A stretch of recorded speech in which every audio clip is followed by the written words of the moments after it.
Alright, hello everybody. For this video, I'm just gonna talk a little bit about some random topics. Yeah, these topics are just totally random, and I'm gonna split them into two particular groups. Okay, yeah. So basically, I have two sets of random topics. Okay, and here we have. Let's start with set number one first. Okay. Now, for set number one, the first thing that I'm going to talk about is what is the meaning of interference? So, interference of wave, yeah?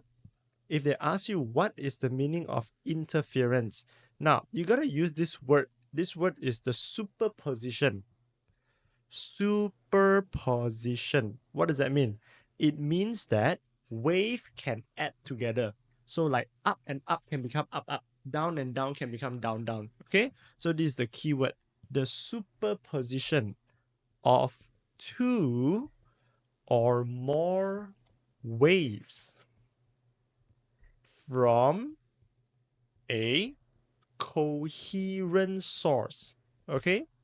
Yeah, from a coherent source. Now, coherent, this word here, basically just means that the waves are exactly the same. Okay? The waves are exactly the same. Now, since we're talking about this coherent source, if they ask you what is a coherent source, you tell them a coherent source is basically two sources of waves, right?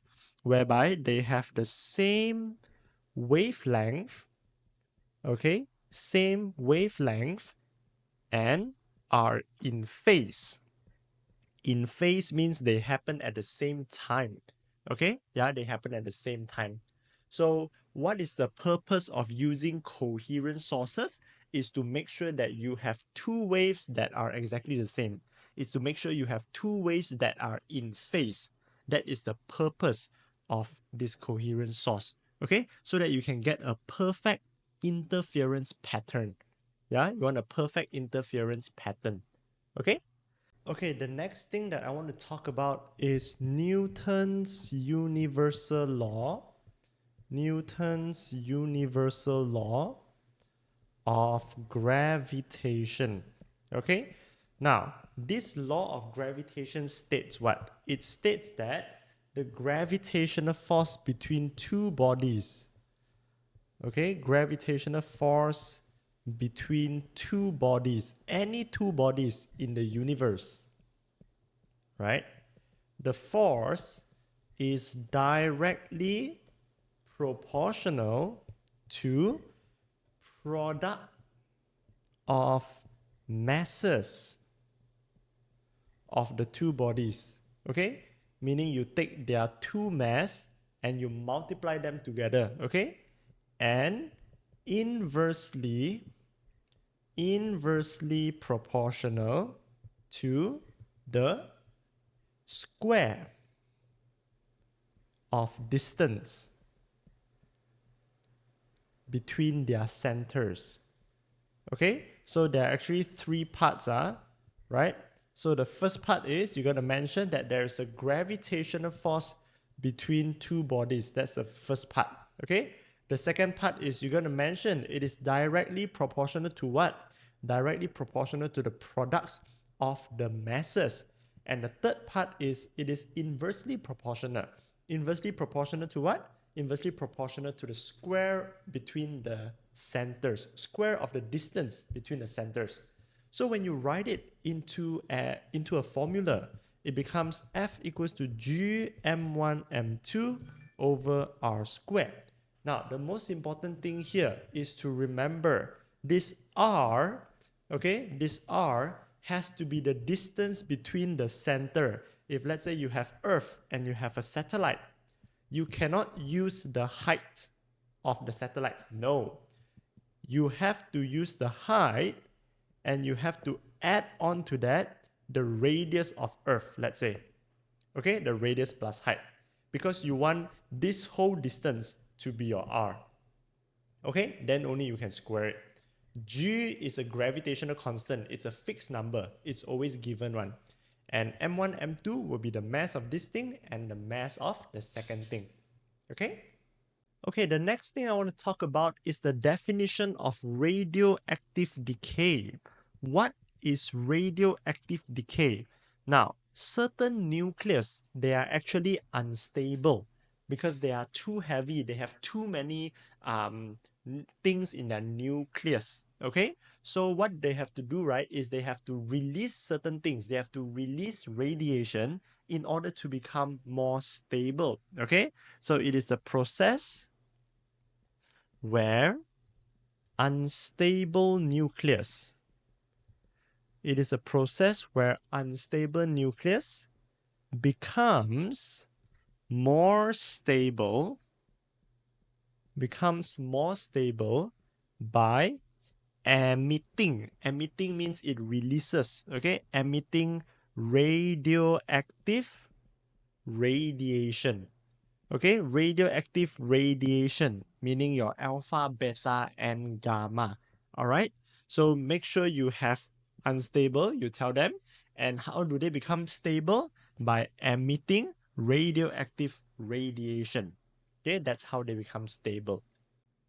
Okay, next thing I want to talk about is current, right? So, what exactly is current? Now, current is actually the rate of flow of charge. Okay, rate of flow of charge, which means what? Which means charge per second. Anything divide by second, divide by time, you can write rate of something. Okay, so Q here is the amount of charges, is the total charge. You will find this number which has the units coulombs. Okay, yeah, the units is in coulombs. All right. And then for time, for t, that's the time. And of course, the units will be in seconds. Okay. So current can either be coulombs per seconds, or you can also use amperes, A. All right. The next thing that we're going to talk about is the threshold frequency. Now, I haven't really covered this in class yet, but just to give you a sneak peek, okay, in case you need it, the threshold frequency is actually the minimum energy required. Sorry, the minimum frequency required, not the minimum energy. The minimum frequency required to release an electron. Okay, from a piece of metal, you can release electrons from a piece of metal. Now, the way to get threshold frequency is this, okay? HF. HF is the energy of light, okay? Energy of a photon of light, meaning one single light, right? If you make this equals to W, now if you don't know what is W, look for this word, work function. In the question, they might say, the work function of this metal is blah, blah, blah, blah, blah, blah, blah. So you will use that number and then equals to HF. Then you can find the F. You can find the threshold frequency. Okay? Yeah? H is the Planck's constant. This one is Planck's constant. Okay? So it's a fixed number again. It will be given to you. So don't worry about it. Yeah? F will become your threshold frequency. Okay, all you have to do is remember to use the work function.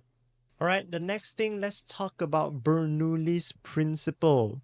So Bernoulli's principle, remember, it means a region with high velocity will have low pressure. Okay, and a region with low velocity will have high pressure. Okay, for any fluid that's flowing. So let's say I have a hydrofoil. Yeah, a hydrofoil is basically like an aerofoil that is underwater. Okay, so it will be shaped exactly like an aerofoil.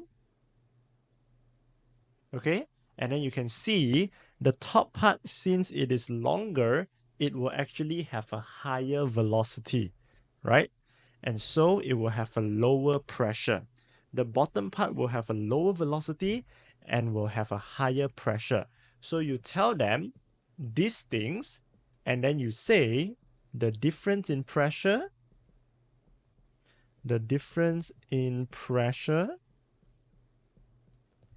will cause a force pushing upwards. Okay, you can see the bottom has higher pressure than the top. So the higher pressure will push towards the low pressure. Okay, so that is why you can maybe put someone standing up here, okay, and they wouldn't fall down, right? Because they will keep getting pushed upwards. All right, next, let's talk a little bit about this word firmness. Now, firmness basically just means how strong are you? Yeah, in another word, how solid are you? Okay, how strong. If it is easy for me to change your shape, then you are not considered firm. If it is hard for me to change your shape, then it is considered firm. Okay, so this could be talking about something that's elastic. Yeah, if you want something that's elastic, usually, right, it cannot be very firm. Okay, because if it's very firm, then you cannot push or pull it. Okay, yeah, so this is the idea of firmness. Okay, now within this set, I would actually also like to talk about electromagnetic induction regarding the wireless phone charger. I would also like to talk about specific heat capacity, yeah, especially talking about land breeze and sea breeze, okay, and also about transistor. Yeah, transistor, especially when there is a thermistor involved. Okay, but all this I have actually talked about it and more in my live stream, my YouTube live stream. So if you want to know more about these topics in set number 1, you could just head over to my YouTube live stream and you can watch the final part. All right.